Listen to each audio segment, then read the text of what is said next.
Rher is the only god in the first game of Fear and Hunger that gets mentioned but that you can't pray to, or doesn't make a direct appearance. But you can honestly play the game for hours and hours and hours and never even hear about him. But despite this, Rher is actually the most active old god of the bunch in the year 1590, and has filled the dungeon with his agents to ensure that humanity won't achieve another Ascension.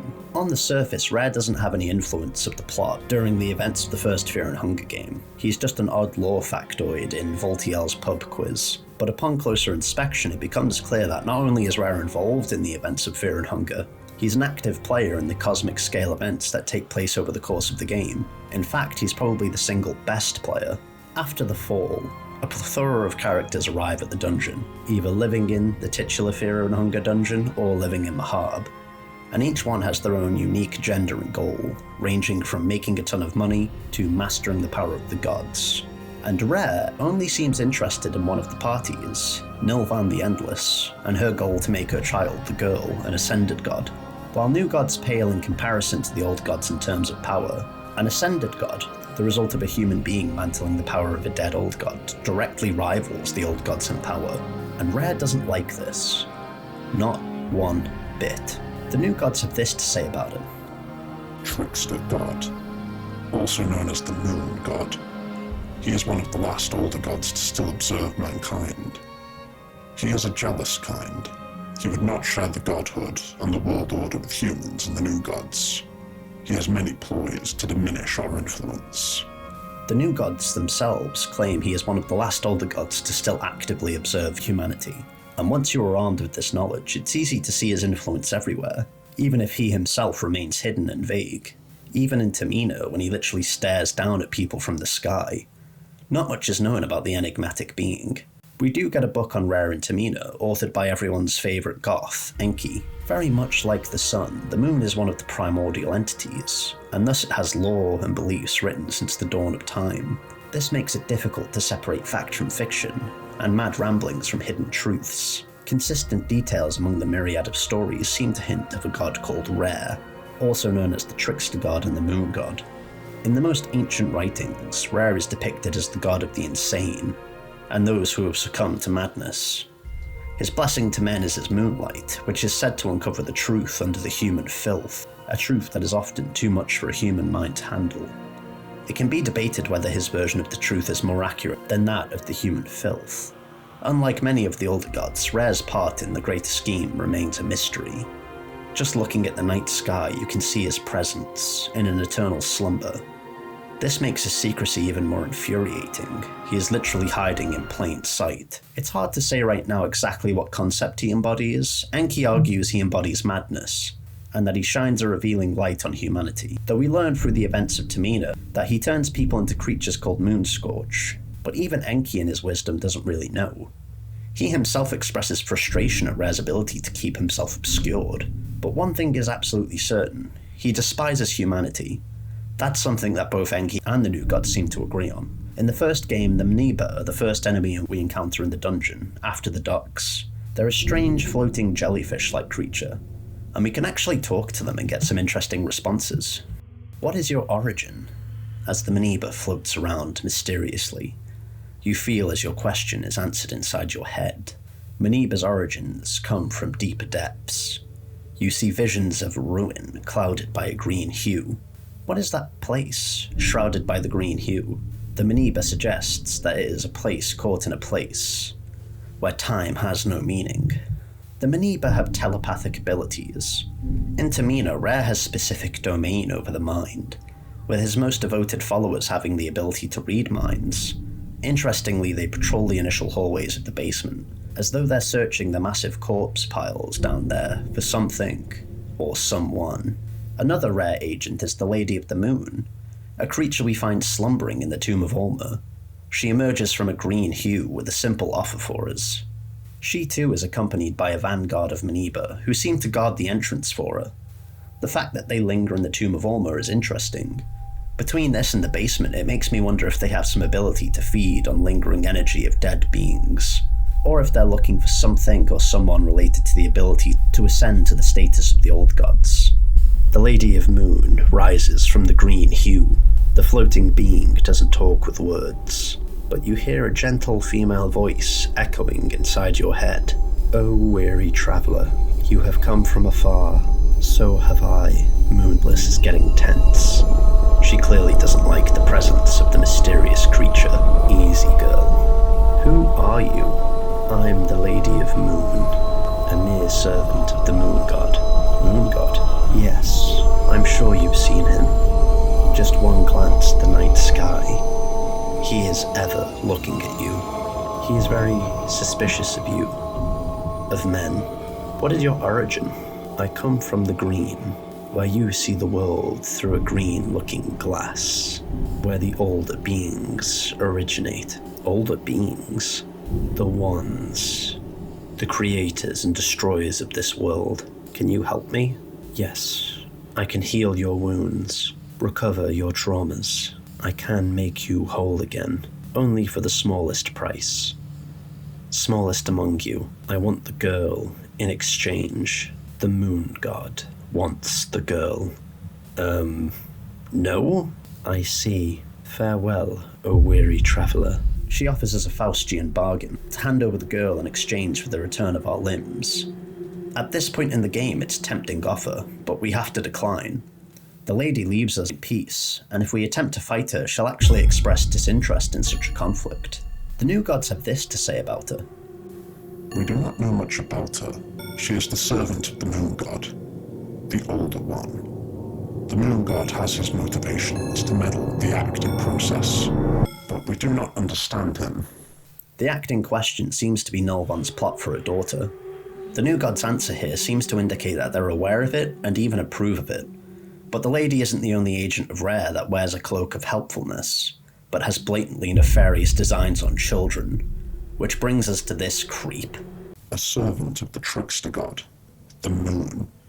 His motivations lie in the path laid out by the older god.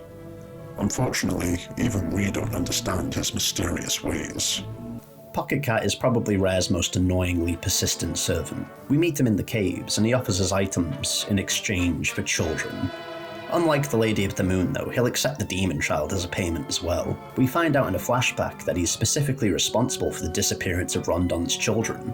If we speak to him in the caves, he'll have this to say. "Well, hello, stranger." "And hello, little one." The girl seems to be scared of Pocketcat. "How about I make an offer you cannot refuse? Just for you, my special customer. I will trade the little girl for an item of your choice." "No deal." Oh? How disappointing. You sure about this? The offer lasts. Come back if you change your mind." He's odd, and clearly irritated that we won't give him the girl, but ultimately does not act against us, letting us go on our own way. We can find a book about the enigmatic figure in the dungeon. The Tale of the Pocketcat, Chapter 1. It was a rainy day in the countryside, just north from the forest of Mirwood. Willem, the wildest child known in town, would stare at the rainy drops behind the window screen. His mother would warn him of going outside during rain. Decent boys would help their parents with various indoor tasks. Rain brings forth all kind of dangers, not otherwise known to little boys. Disregarding the warning, and without a worry in the world, Willem dashed through the bushes and ran deep into the Mirwood forest.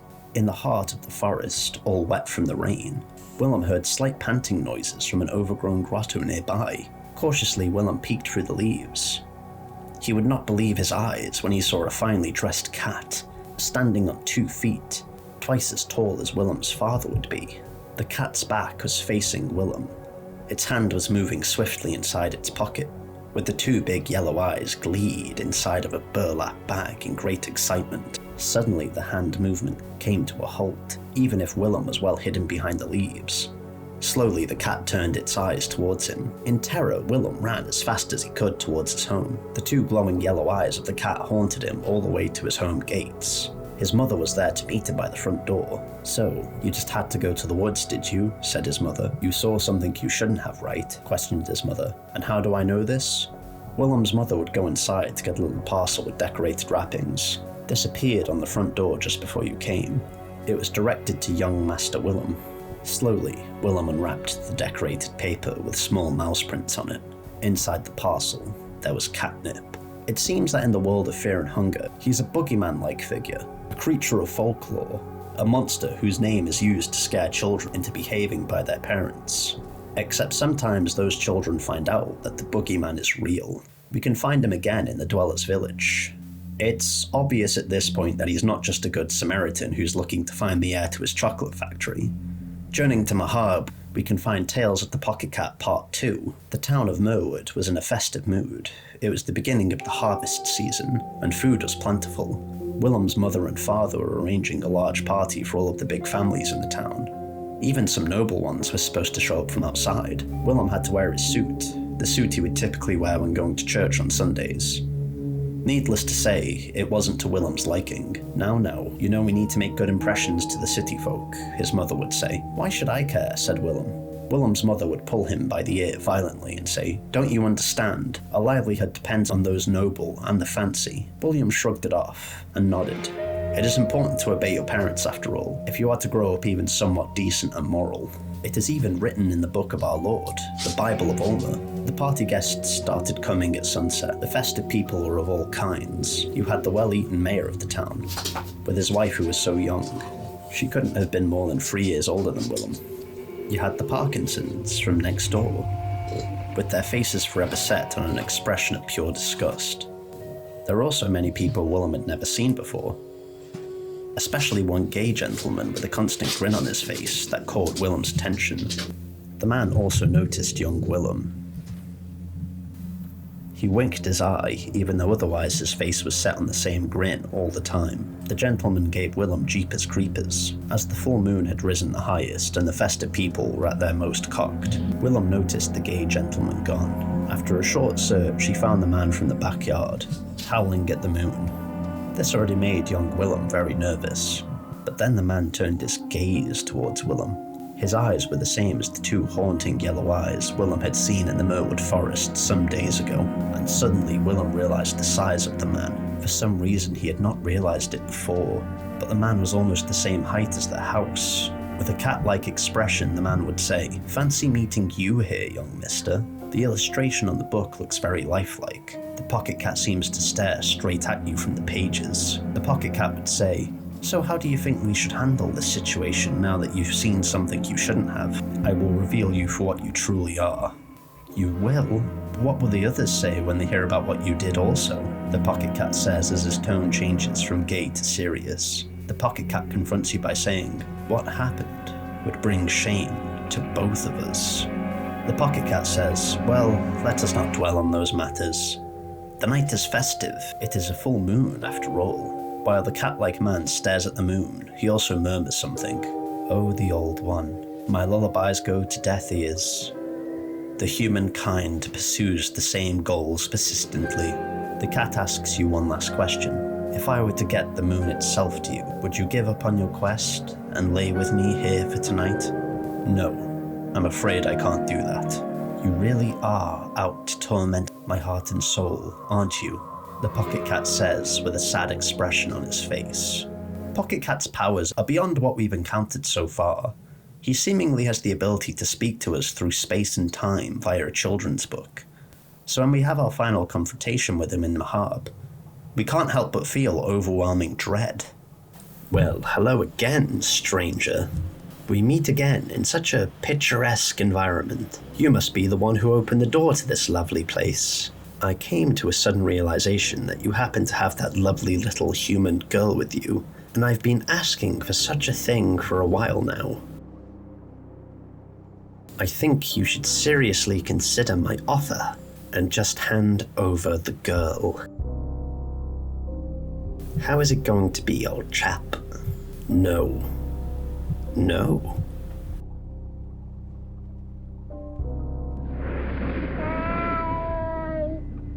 Pocketcat is purring loudly. You see a large chap like myself asking nicely for a small little offering. Something so insignificant. You barely even know this little creature. You just met her a few fleeting moments ago, yet you decline me this tiny pleasure. My only pleasure. Pocketcat is purring louder and louder. I'll ask once more. Will you politely give me the girl? No. No. This one says no. Master, what do I do?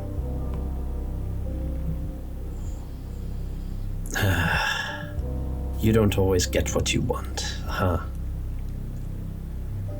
I did think you loved me. I really did. I mean, how else do you explain all those long gazes we shared, and how we always used to talk until long hours of the night, just the two of us? Maybe our feet gently touched each other when no one else was watching. I thought there was something there. I'm not going to lie. This breaks my heart.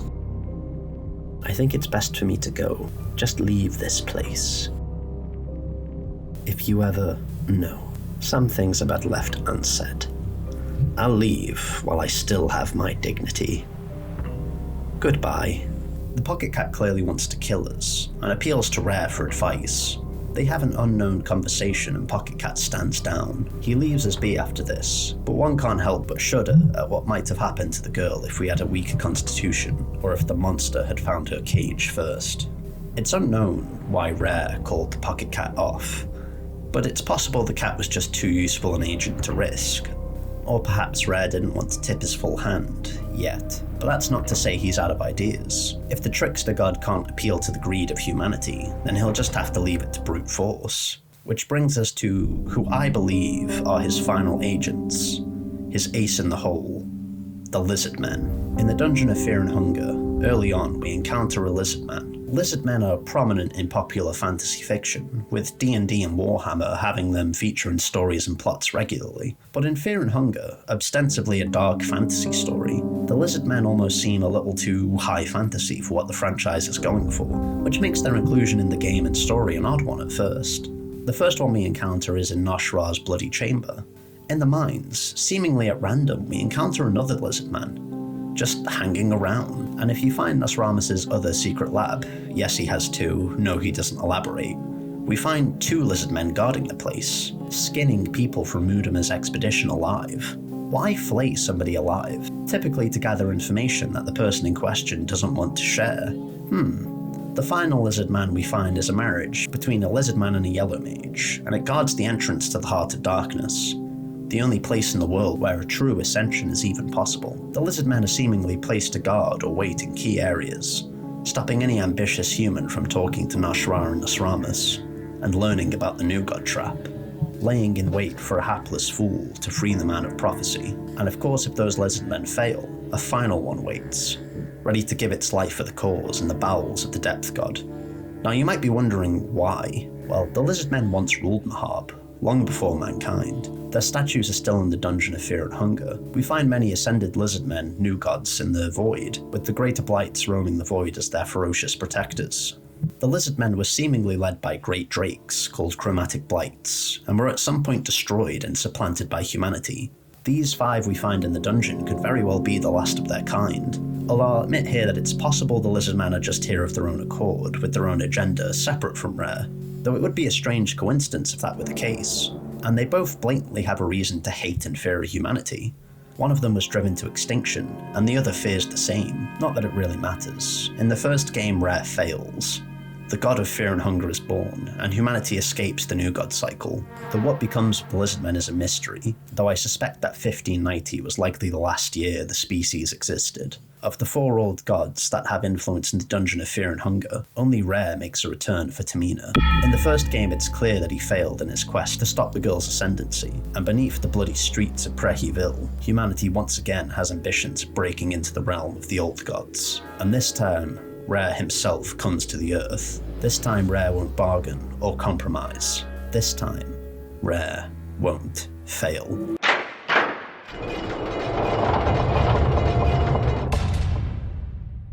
So the last video in this series is in the works. It's a full breakdown of the Fear and Hunger story, and it's going to be a big boy, so it probably won't be ready for like 2 months, 3 months. I appreciate your patience and also your support. I've got a few videos planned for before the new year, and after that I'll be bringing out videos on Fear and Hunger Termina. In the meantime, stay safe, and don't forget to stinger that subscribe button.